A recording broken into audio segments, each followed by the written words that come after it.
Hello again, ladies and gentlemen. I'm Joe Hendy, the Android Authority app guy. Happy Google I/O, everyone. After the intro, we'll take a much closer look at Google Talk's replacement called Google Hangouts.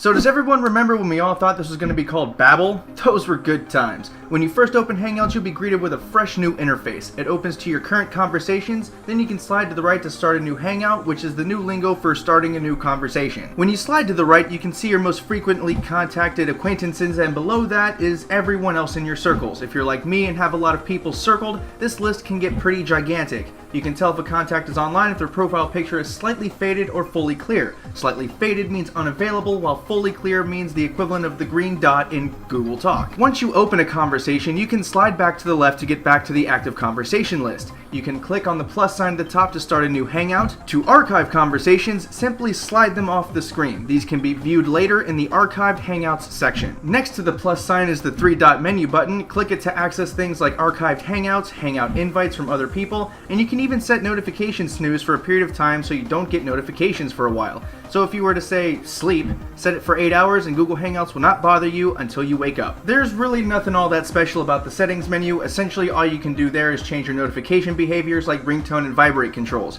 You can manage your blocked user list from there, and you can also set custom invites for your circles. Next, we'll move on to functionality. When you get right down to the meat and potatoes, this functions more or less like Google Talk did. You can have text conversations with people like before, or you can initiate video chats. The difference being that video chats are now Google Hangouts like on Google+, instead of a video call on Google Talk. If you want some dessert with your meat and potatoes, Google has included some new functionality too. You can now have group chats. During testing, I was able to chat with most of the Android Authority on-air crew all in a single thread. This is way better than Google Talk, which didn't have this functionality at all. Also, it would be downright irresponsible to not mention the emojis. There are hundreds of them. There are smileys and animals and dog poo and dragons and little pictures of buildings. So many emojis, and definitely something to have a lot of fun with.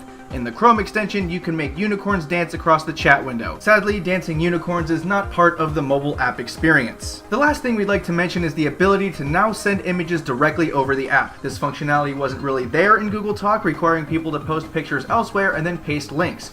Now you can share right from your device. Just click the camera button next to the text entry box to do that. Overall, the new Google Hangouts app is a big improvement over the old Google Talk method. Unfortunately, we've seen a few launch problems. My HTC One didn't get switched from Talk to Hangouts for a full day after I updated, while my Nexus 4 updated right away. There have been some other temporary issues reported too, which has really dulled the excitement of the release. However, once these issues get ironed out, there will no doubt be a more positive outlook on Google Hangouts. The only potential issue is the SMS support, which is still a toss-up. We don't know yet if it'll get added, but if it does, iMessage be damned, because there will be a new universal message champion. If you want to get it, just update your Google Talk app to the new Google Hangouts, or just go get it from the Google Play Store. For those of you updating from the old Google Talk, it may take a day or so for the new interface to pop up. So keyword here, ladies and gentlemen, is patience. Once again, I'm Joe Hendy, the Android Authority app guy. Feel free to subscribe to our YouTube channel and check out our social media links in the video description.